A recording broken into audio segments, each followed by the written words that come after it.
तुम्ही बघू शकता। शिवपार्वती जाकमाता दिवे ती पाठ। तर साहिल मापरले ब्लॉगच्या नवीन व्हिडिओमध्ये तुमच्या सर्वांचं स्वागत आहे।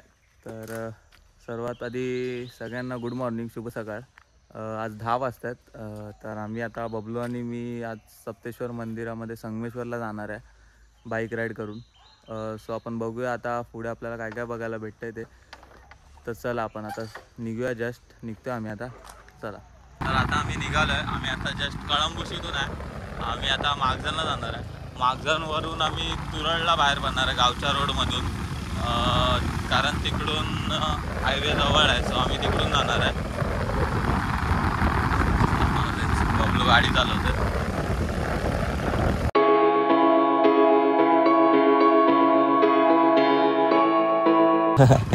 तर गाईस आता तुम्ही बघू शकता आमचा ना एकदम पोपट झाला आहे। ॲक्च्युली बबलू मगाशी बोलत होता की कॉन्फिडन्समध्ये बोलत होता की हाच रस्ता तुरळला जातो। जेव्हा आम्ही मागजनवरून वगैरे हवा भरली तेव्हा जो आम्ही सरळ रस्त्याने जो आलो तो ॲक्च्युली तुरळला जात नाही, हा रस्ता ॲक्च्युली धामापूरला जातो। सो आम्ही आता धामापूरवरून जाणार आहे। हाच आहे, एक आहे ना जवळचा रोड दाखवते बघ, तिकडून पुढून कर्जतून टर्न घ्यायचा आहे। हा काय पुढून कर्जत पुढे पुढे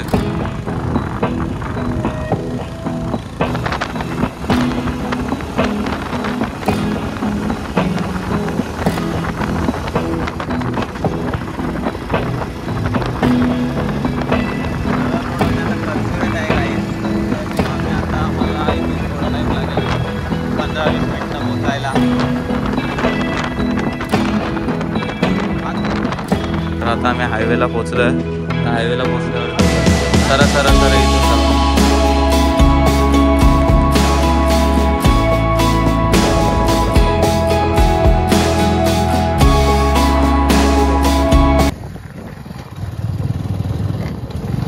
पोहोचलो आपण आता ना, थोडंसंच बाकी आहे।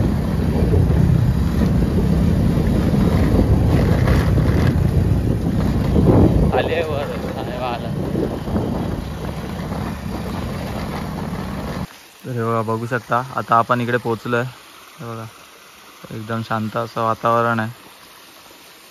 आता आपण आतमध्ये जाऊया।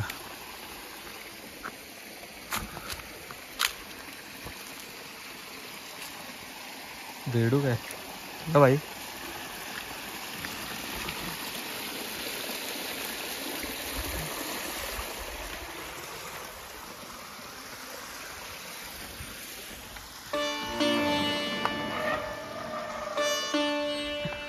आतमध्ये आलं इथे बघा, हे तुम्हाला हे मेन शंकराचं मंदिर आणि या साईडला असा पाण्याचा कुंड आहे।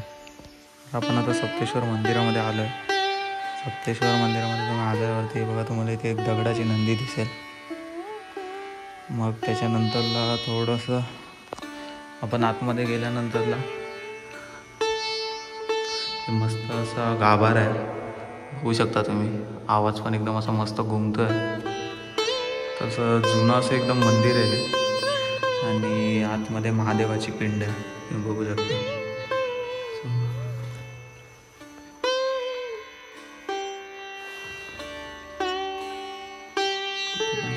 जुनं असं बांधकाम आहे एकदम केलेलं।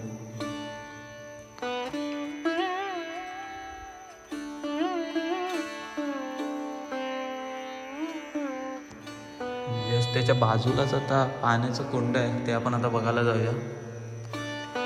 तर बघू शकता बघा, आम्ही इकडे आता आलो आहे बघा, इथे पाण्याची कुंड आहे आणि तुम्हाला बघू शकता इथे खूप सारे असे मासे आहेत इकडे। पाण्याची कुंड आहे, ह्याच्या मागे झरे आहेत, तिथे आपण जाऊया, मी तुम्हाला दाखवतो। त्याच्या मागे झरे आहेत पाण्याचे, तिथून हे पाणी इथे येतं, ह्याच्या थ्रू हे इथे जमा होतं। सो हे बघा तुम्ही बघू शकता इथे आता पाऊस नसल्यामुळे आता पाण्याला पूर्ण फोर्स असतो इथून पाऊस असला की। आणि इथे असं लिहिलं आहे कारण इकडलं जे पाणी आहे ते अभिषेकसाठी मंदिरामध्ये यूज केलं जातं। सो इकडून कोणी असं ओलांडून वगैरे जायचं नाही, आता काही आम्हाला लोक होते त्यांनी सांगितलं। तर हे बघा असं इकडलं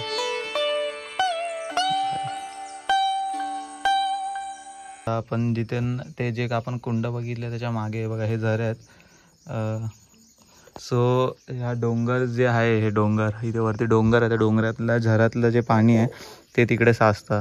तर आता पाऊस कमी असल्यामुळे जास्त नाही तरी पण आहे, तुम्ही फ्लो बघू शकता पाण्याचा. जमिनीच्या आतून पाणी येतं पूर्ण, म्हणजे डोंगराच्या वरून जे ग्राउंड वॉटर आहे तिथून येते पूर्ण पाणी झऱ्याच्या स्वरूपात. आणि मग हे असे खूप सारे आहेत, हे बघा तुम्ही बघू शकता लाईनीत पुढपर्यंत 1 2 3 असे हे पूर्ण पाणी जमा होऊन त्या कुंडामध्ये जातं.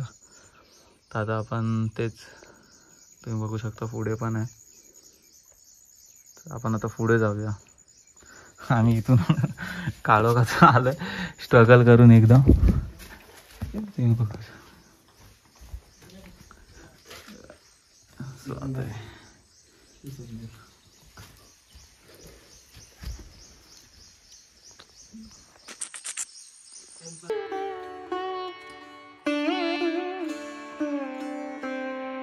तर मग आता इकडे आपलं हे झालेलं आहे, दर्शन वगैरे घेऊन आणि पाय वगैरे बघून. आणि इकडली तुम्ही परिसर वगैरे बघितला असेल, खूप मस्त आहे आणि खूप अलग नेक्स्ट लेवलची इथे शांतता आहे. तर आता आम्ही निघालो आहे ते इथूनच आम्हाला जवळ कर्णेश्वर मंदिर कसब्याला. सो आता आपण तिकडे जाऊया. अचानक ठरलं आहे प्लॅन एकदम, कारण जवळच असल्यामुळे. सो आता आपण तिकडे जाऊया आणि बघूया तिकडे आपल्याला काय काय बघायला भेटायचं. चला त्या आतमध्ये आलो. तर हे पुजारी आहेत काका, ते आपल्याला माहिती सांगतात त्या मंदिराची. सांगा.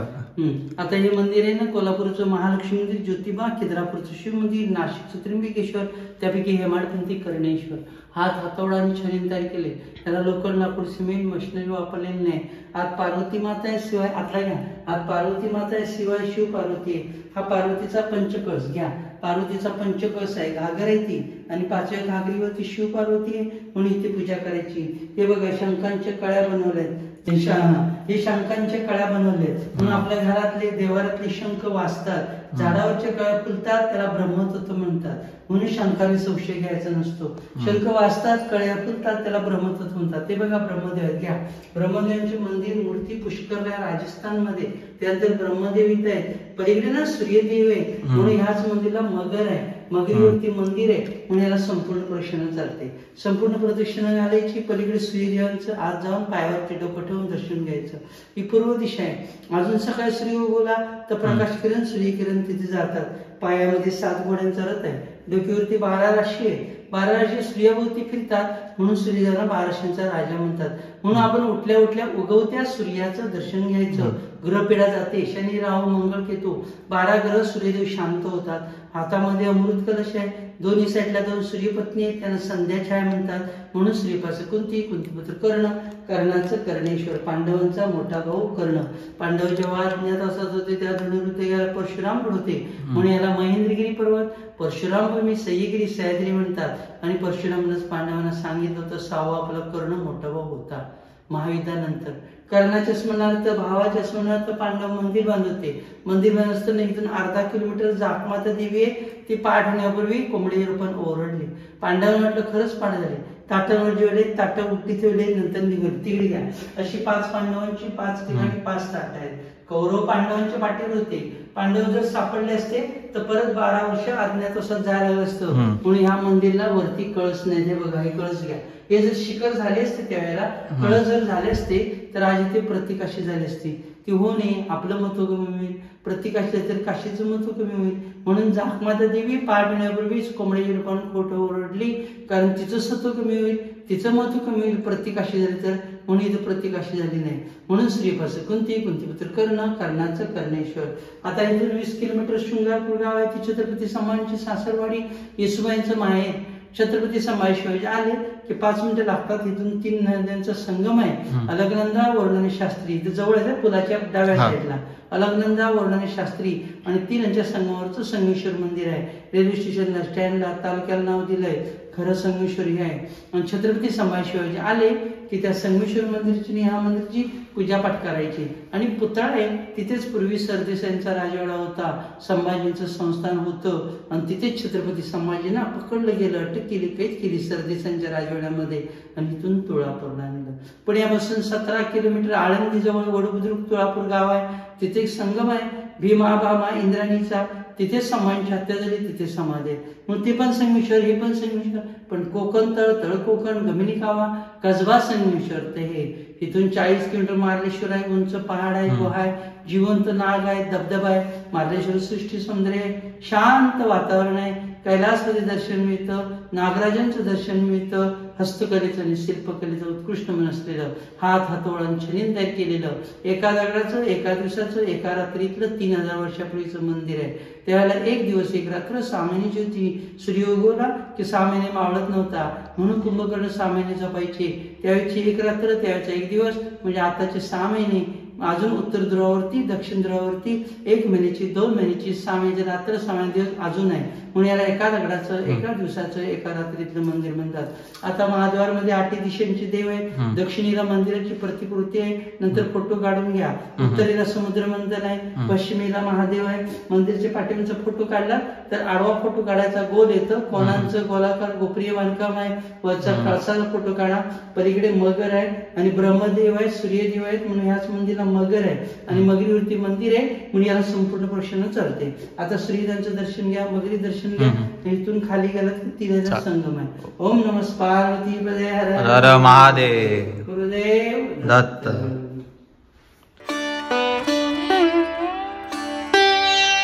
तर आता तुम्ही माहिती बघितलं सर, खूप सुंदर अशी माहिती दिली पुजारी काकांनी. सो आता आपण इथून निघूया.